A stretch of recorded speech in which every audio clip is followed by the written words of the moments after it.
For what purpose, the gentleman from Pennsylvania rise? Yes, Mr. Speaker, I rise in strong opposition to this motion to recommit. Is the gentleman opposed to the motion? Sir? Yes. Gentleman is recognized for 5 minutes. Thank you, Mr. Speaker.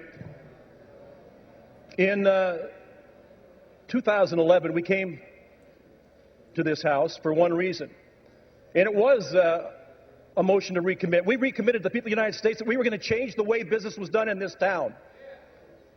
This motion to recommit is a joke. This is ridiculous. Now, let me tell you about what it's like to be in the real world and not inside the Beltway. I operate a business that my father started back in 1953 after being a parts picker in a General Motors warehouse, going to fight the war and coming back home. I called our body shop manager today, Jason Scholes. He's been with me for 26 years. And I said to Jason, I need to know the cost of tape, Jason. He goes, well, what are you talking about, Mike? I said, in our body shop, when people wreck their car and bring their car, and I know we have to use a lot of tape. He says, oh, my goodness, has the cost of tape gone crazy? So we use two types of tape, Mike. We use green tape. Green tape is the tape we use when we have to use water on a job, and we have to make sure that tape sticks. He said, that's up to $4 a roll. I said, tell me about the other tape. He said, well, the other tape is yellow tape.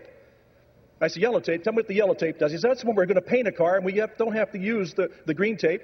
The yellow tape's a little less expensive. It's only $2 a roll. He said, but Mike, I got to tell you, we're spending $160 a month on tape, and it's really starting to make me wonder about whether I'm doing the right thing. I said, so Jason, we're $1,000 a year on green and yellow tape.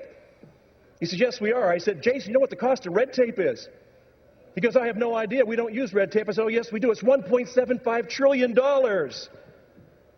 That's the cost of red tape. And I called my friend Don Shamey at Next Tier Bank, and I said, Don, we've known each other since we were kids. Our wives know each other. Our kids grew up together. We do a lot of things together. I've done business with you for 40 years. You're right across the street from me.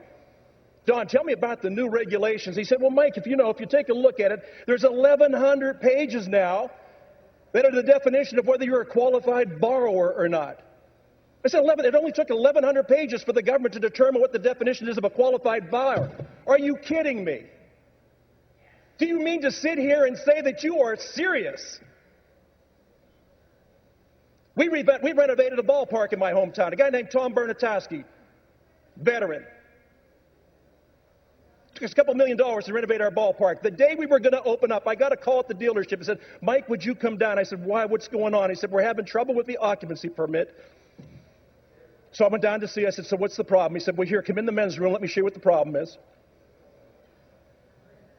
I said, we have 1,500 people who want to come see the opening ball game. They said, yeah, but we've got a major problem. You see, the mirrors in the restroom are 1/4 of an inch too low. So you can't possibly open that ballpark. So you want to know the price of regulation? You want to talk about the thousands and thousands of pages that we put on the backs of the job creators? You want to talk about creating jobs in America? When you want to see a nation that doesn't want to participate but wants to dominate in the world market, then let them rise. Take the heavy boot off the throat of America's job creators and let them breathe.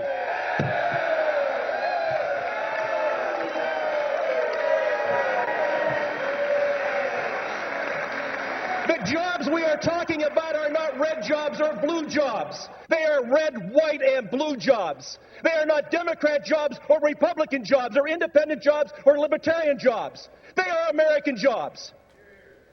If you want this country to thrive and not just survive, then please start playing the game by the rules and stop this ridiculous mockery of what it is that we do here in this town.